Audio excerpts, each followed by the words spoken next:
It's 7:02. We have a quorum. Let's get started on the June 30th meeting of the Community Preservation Committee, Upton Community Preservation Committee. I think the first thing on the agenda is some general business. One is to approve previous minutes. Lauren submitted minutes for our last meeting. I had a few edits, or a few comments, Lauren. Nothing really substantial. Did anyone have a chance to review the minutes? Any other comments? I'll entertain a motion to accept the minutes as with some minor changes. So moved. It was Kathy and Russ. Second. Russ second. Okay. And any discussion?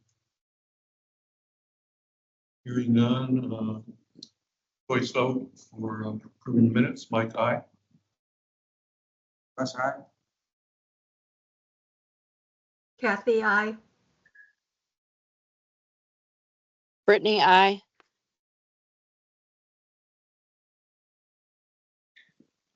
Chris, are you muted? Oh, she said yes. Yes. Okay, thank you. Okay, so that's unanimous. Okay. Well, next thing I suggest we do, since we have Gabe on from Central Mass Regional Planning, that maybe we skip down to that CPA plan in the agenda, so we can let Gabe have an early night. So Gabe, yes. you have you circulate around a revised draft. I think it's a pretty near final draft. Yes.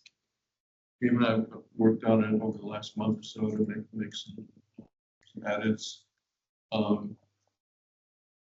Does anyone have any comments on it? I sent Gabe's latest draft around to the committee a few days ago. Yeah, through the chair, I found one more really picky edit. On page 6, it has 7,689 decimal point 502 rather than comma.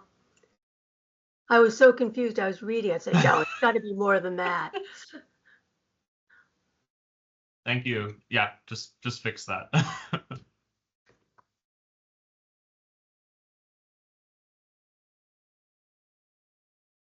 But it was really good, Gabe. I had no other comments on it. Thank you.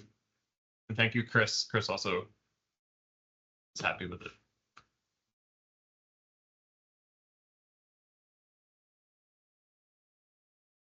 Any other comments on the plan? So hearing none, is there a motion to accept the current draft as amended? Okay, I'll make the motion. Russ made the motion. Is there a second? I'll second. Seconded by Kathy. Any discussion? All right, hearing none, voice vote. Mike, aye. Russ, aye. Kathy, aye. Brittany, aye.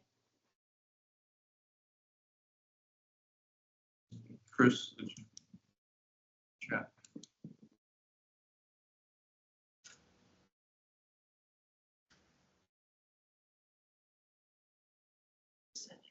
Okay, so that's unanimous vote. All right, you have approval. Gabe, thank you very much for Thank you. all the work you've done on it. Of course. And I will I'll send you in the next couple of days a PDF version with I believe with the CPC bylaws inserted in the appendix. I think that's the main. I have that document in PDF form, so I didn't want to kind of difficult to put that into the Word document. But you'll be getting the Word document and then a PDF with the full appendix. So That's great. all right, Mike, thank I you so would've made much. him sit through the meeting. Yeah, thank you. Have a good evening, everyone. Thanks, Gabe. Take care. Thanks. Bye. Okay, next topic, account updates. I don't have any. I don't have an updated spreadsheet from the town accountant, but I don't think much has changed. There were a couple of small vouchers. One was for the sign at the Grange. Another was first payment for the Pratt Ponds, Mill Pond study, which was, I think, $700 or something like that. So project updates, Robertson Trail Bridge, heard the story before. It's, I think, very close to being ready to put it out for bid. Town council this afternoon, town council sent around his final draft, basically. So we just need to add a few dates, and then it can be put out for bid. Robertson Trail Bridge. And the Pratt Mill Pond Management Plan, that's underway. Consultant, GRC, is beginning to work on it. I think the first thing they're going to do is come take a look at the boat ramp at Pratt Pond. Part of their scope is to make some recommendations to improve the boat ramp, boating access. Potential CPA funded projects. First Cemetery. We have a draft application from the Historic Commission. I sent that around, I think, also a couple days ago. And Ed is here to talk about it. If anyone has any questions, but I thought just, this was discussed pretty thoroughly at our last meeting, but I thought it might be good to give people another chance to ask any questions. And then the next step will be to actually go to public hearing for this, which would probably be maybe in September. I think it's a chance we might not meet in August, and then September is getting close to when the town meeting, there'll be a November town meeting. And then, it says that we gave you a thorough presentation last month. I entwined that presentation into the application to the CPC with the various documents, and it's basically we've been working to clean up the cemetery. We have successfully repaired 4 stones in the last month. The couple that was leading the charge is out of town for a couple of weeks, and the heat has been turned out. But we got 4 stones repaired, and the good news was one of the ones we repaired I had written off as totally unrepairable. After digging, we found most of the pieces and able to glue it all back together with the proper preservation practices and put it back in the ground. So there's still another 3 or 4 or 5 we're going to look at. They're bigger stones, heavier, be more of a challenge, but every stone we can repair for free is going to reduce the cost of replacing it by $3,500 to $4,000 each. So hopeful to repair a couple more. Interestingly, Joan Burrell has been assisting as a member of the Historical Commission, and she's actually found 2 more headstones that had been lost.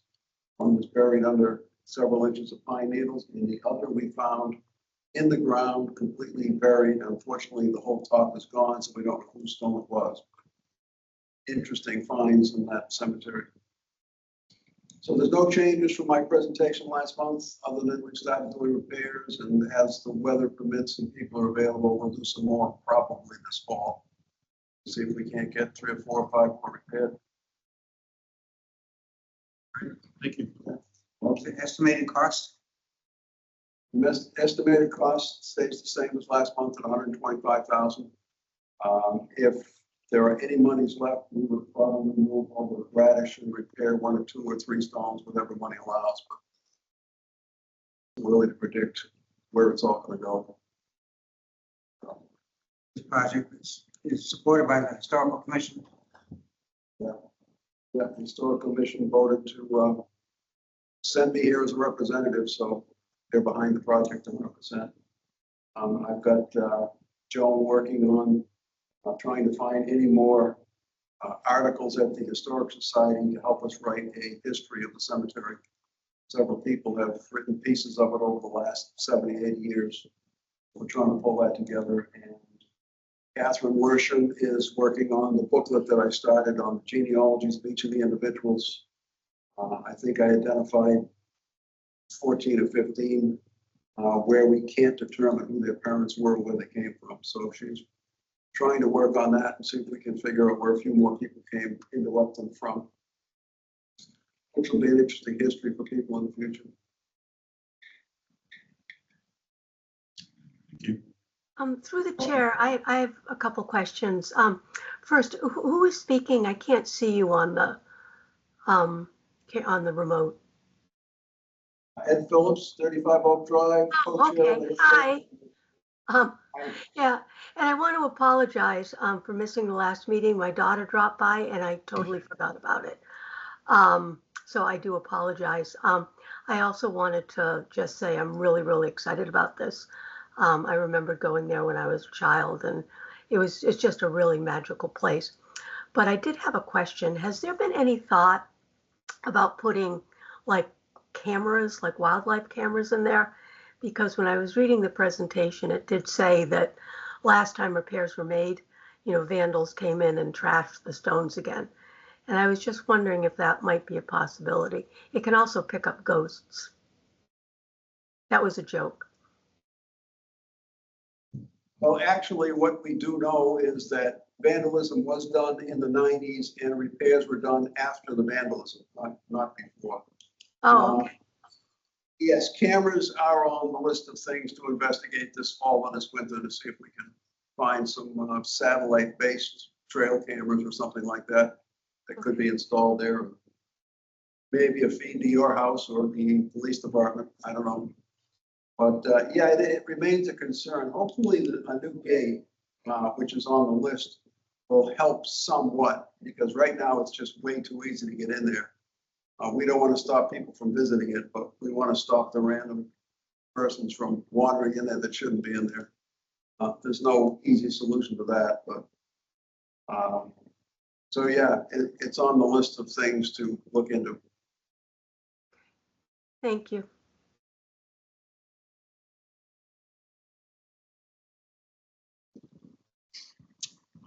Any other questions right now?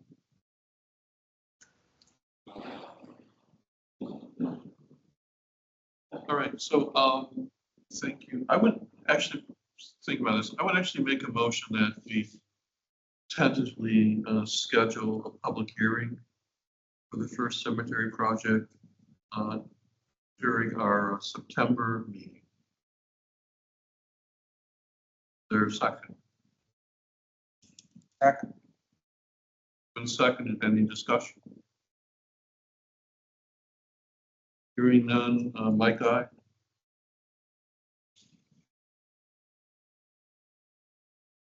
Russ, aye. Kathy, I. Brittany, I.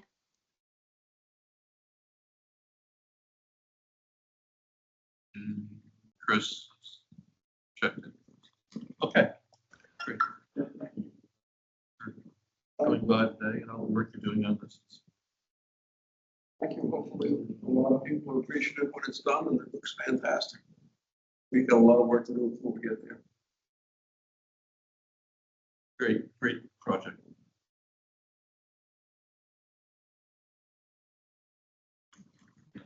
Right. That is pretty much our agenda for tonight.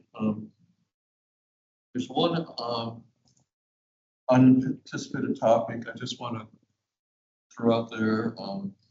Some of you may have heard that 12 Milford Street is for sale. It's a 1.62 acre parcel that it's kind of the peninsula that juts out into Mill Pond. There's an old structure on it, which is kind of a tear down. And I think the selectmen are interested in trying to acquire that property. It's on the market right now for $299,000. But I think the feeling is it would be a very nice acquisition for Heritage Park, public Where is access. Where is it, Mike? It's the peninsula that kind of goes out into Mill Pond. Basically, it's behind the The hair salon? The hair salon? Oh, okay, okay. kind of, and Yeah, there's the old house there that the lady lives at. Yeah, okay. yeah, there's no house that's boarded up. There's a I think a 20-foot wide or so easement between two structures on 140. Gets back to the lot.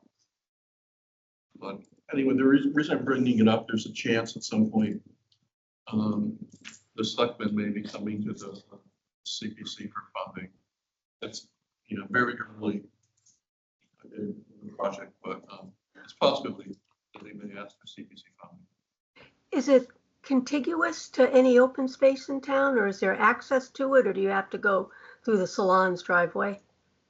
Yeah, well, okay, well, it almost touches Heritage Park. However, Okay. there's the Gilchrist lot, which is kind of a rectangular, very narrow lot that is if you're facing the pond, it's on the left side of the rose garden. Okay, So part of the project would involve that. Thank you. So if you could zoom in a little more.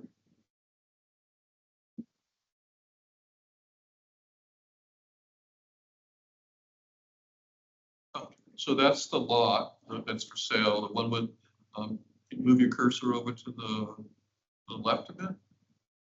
The other way. That there, right? That's the lot. That's for sale. Is the lot border Main Street? No, but there's an easement that gets you to it. where's the easement, Mike? It's between, you can kind of see, there's like a driveway there. You can see it's between a couple of the parcels on 140. The Fin and Feather parcel, and then there's the one kind of next to it. You have to go the other way. That's the rose garden. So keep going the other way. Okay, I lost your cursor. Keep. There's a lag, sorry. Oh, you could actually, Oh, actually, it's not attached in. I don't know. Mouse.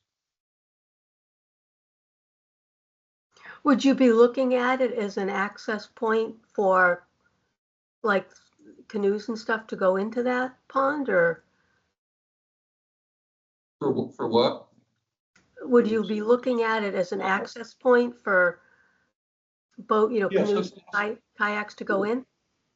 Sure, that's possible. There might, it's all very, under it's being planned, but, potentially there could be some parking there possibly as well. The house would be torn down. The cursor right now is on, I think that's where the access is between the two homes. And then, well, this is the Gilchrist lot. Oops. Okay. That long rectangle. I'm familiar with Yeah, that. that's the Gilchrist lot. You can see, and then Heritage Park is over there. Right there. So the thought would be work something out with the owners of the Gilchrist lot to either purchase the Gilchrist lot or maybe have an easement across it so you could travel from the peninsula lot I'll call that, to Heritage Park. The Gilchrist lot is pretty much all floodplain or wetland. It's really not buildable. Unless, you know, you're talking stilts or something. But anyway, I just want to let people know that's kind of something that might be coming before us later this summer. Okay. And it- Just- It's like, just- gonna- Yeah, just as a thought, Mike, if I'm looking at this correctly, and that easement is next to the salon is to the right of it, they may have some major issues because I do believe they live there. And that's the driveway to both the business and where they live. Where the woman who owns the hair salon lives. And so I think, you know, I'm just saying that that may be a catch to this. If it's in, you know, and I know an easement is an easement, but to put a road there with parking and to expect traffic to be going in. And they have a little parking lot back there too, I believe, that holds about 3 or 4 cars. that's a good question. Yeah, it's very early in the planning here. If access is only the easement from Heritage Park across, then it wouldn't affect that driveway That's right. That's That's true. in one way or another. There's That already adds- some trails at Heritage Park. It could be a real nice acquisition. Oh, no, and the place is, I mean, it's beautiful, and the place is like, as you said, falling apart.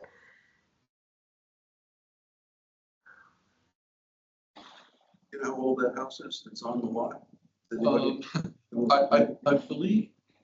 I believe it's older than 75 years, so it's historic.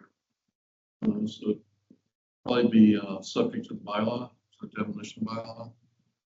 But I don't know anything else about it really. Other than that, you know, it's been condemned and no one's lived there for a long time. What's the price? $299, it's on the market right now.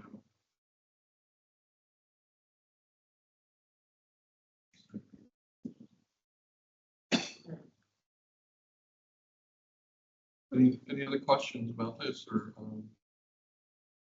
anything else to bring up? Any other unanticipated topics? I don't have anything.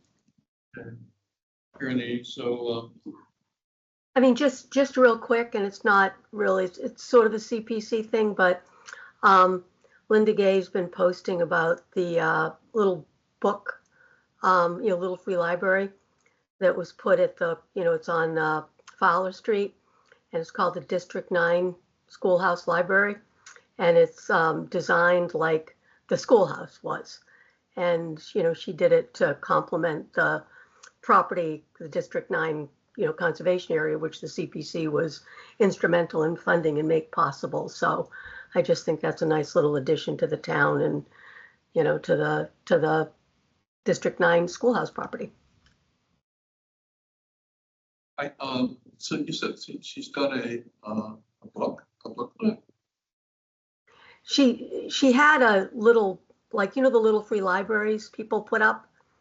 It's across the street from the property. It's on Matt Wiebe's property, but you know, she did it to look like the schoolhouse. You know, it's right across from, you know, the what's now called the District 9 conservation area.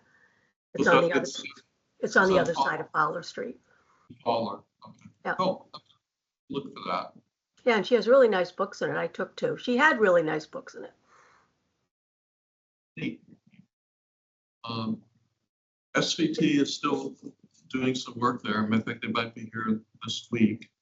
Okay. Still have more boardwalk construction to do.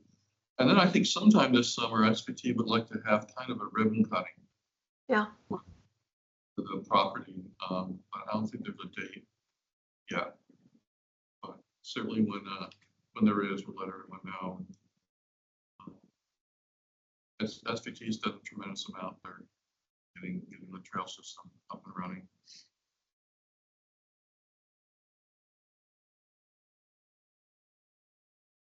I think that would be wonderful. Because residents were really vested in that. In making that happen. And the neighborhood really stepped up. Yeah. It was pretty cool. Yeah. Right, so that's it. I think let's plan on meeting in August. I know sometimes the CPC takes a break in summer. If it looks like there's really nothing to discuss or nothing that's urgent in August, we can maybe decide later in July whether or not to have a meeting in August. But right now, let's plan tentatively for a meeting in August, unless there's really nothing urgent, and then we can just plan to meet in September next time. That sound okay, everybody? Sounds beautiful. Right.